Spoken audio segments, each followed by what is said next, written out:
57 run पर out होने के बाद रोहित शर्मा क्यों इतने हताश दिखे? दरअसल खुद रोहित शर्मा ने कहा, मैं और विराट ने मैच से पहले ही डिसाइड किया था कि दोनों भाई एक साथ शतक पूरा करेंगे और साउथ अफ्रीका को बताएंगे कि भारत झुकने वालों में से नहीं बल्कि सामने वालों को झुकाकर रखता है। मगर बदकिस्मती से मैं LBW आउट हो गया, इसीलिए मैं अपने आप से काफी निराश था।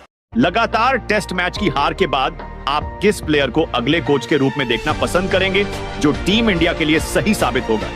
इरफान पठान, युवराज सिंह, VVS लक्ष्मण, MS धोनी या फिर से एक बार Rahul Dravid? Africa ODI series के लिए टीम इंडिया का स्क्वाड घोषित हुआ। इस बार कई नए खिलाड़ियों को मौका मिला है, जबकि मोहम्मद शमी, संजू सैमसन और अक्षर पटेल जैसे बड़े खिलाड़ियों को नजरअंदाज किया गया है। लेकिन सबसे बड़ा सवाल यह है, आखिर मोहम्मद शमी को टीम में जगह क्यों नहीं मिल रही, जबकि वो लगातार रणजी ट्रॉफी खेल रहे हैं और विकेटें भी चटका रहे हैं? आकाश चोपड़ा ने कहा, राजस्थान रॉयल्स रविंद्र जडेजा को कप्तानी देना चाहती है, लेकिन मेरी नजर में जडेजा की जगह जायसवाल को कप्तानी सौंपना ज्यादा बेहतर रहेगा, क्योंकि अगर यशस्वी को कप्तानी नहीं दी गई तो वो भी संजू सैमसन की तरह टीम छोड़ सकते हैं। जबकि टैलेंट के मामले में जायसवाल शुभमन से कहीं ज्यादा आगे है। मेरे हिसाब से जायसवाल को ही कप्तानी मिलनी चाहिए। ऋतुराज गायकवाड़ नहीं बल्कि संजू सैमसन करेंगे CSK की कप्तानी। जी हां दोस्तों, दरअसल सुनने में आ रहा है कि CSK ने संजू सैमसन को कप्तानी का ऑफर दिया था, इसीलिए संजू राजस्थान को छोड़कर CSK में शामिल हुए हैं। मगर अब बड़ा सवाल यह है कि क्या ऋतुराज गायकवाड़ की जगह संजू सैमसन को कप्तानी देना सही फैसला है या गलत?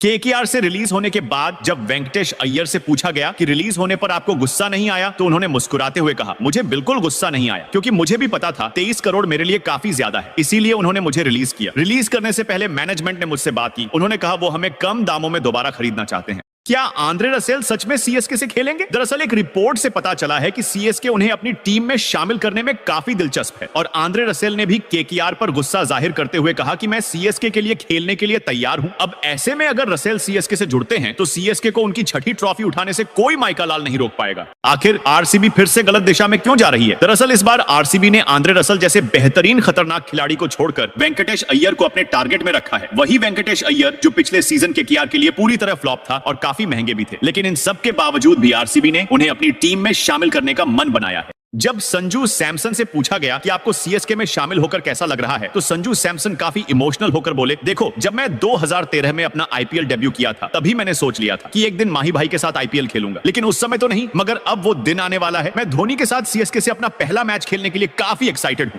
आखिर CSK ने मथीशा पथिराना को क्यों रिलीज किया? जब उनसे इस बारे में पूछा गया तो पथिराना ने मायूस होकर कहा, मुझे धोनी भाई और CSK से ये उम्मीद नहीं थी। मुझे लगा था जब तक धोनी भाई हैं तब तक मैं CSK से ही खेलूंगा, मगर उन्होंने मेरे साथ गद्दारी किया है। मैं हमेशा पीली जर्सी में IPL खेलना चाहता था, मगर अब शायद मुझे किसी दूसरी टीम से खेलना पड़ेगा। IPL 2026 के 3 सबसे बड़े रिलीज किए जाने वाले खिलाड़ी, पहला खिलाड़ी मथीशा पथिराना जिन्हें CSK 13 करोड़ में शामिल किया था। दूसरा बड़ा खिलाड़ी रवि बिश्नोई है जिन्हें लखनऊ पिछले सीजन 11 करोड़ में रिटेन किया था। तीसरा और IPL हिस्ट्री का सबसे बड़ा खिलाड़ी आंद्रे रसेल जिन्हें KKR पिछले सीजन 11 करोड़ में रिटेन किया था, मगर अब पूरी तरह रिलीज कर दिया है। KKR से रिलीज होने पर आंद्रे रसेल काफी मायूस दिखे। उन्होंने एक इंटरव्यू में कहा, सोचा नहीं था KKR वाले मुझे रिलीज कर देंगे। मैंने KKR के लिए 10 सालों से पूरी शिद्दत से खेली और उनके लिए अपनी पूरी जान झोंक दी, लेकिन फिर भी KKR वालों ने मुझे टीम से बाहर निकाल दिया। मगर अब मैं अगला सीजन CSK से खेलना चाहता हूं। IPL 2026 के लिए KKR ने सबसे बड़ी गलती कर दी है। दरअसल KKR ने दुनिया के सबसे खतरनाक फिनिशर आंद्रे रसेल को रिलीज कर दिया है। वही रसेल जिन्होंने अपने दम पर कई मैचों में KKR को जीत दिलाई थी। इसी बीच CSK वालों ने चालाकी से रसेल को अपनी टीम में शामिल करने के लिए 10 करोड़ रुपए का ऑफर ठोक दिया है।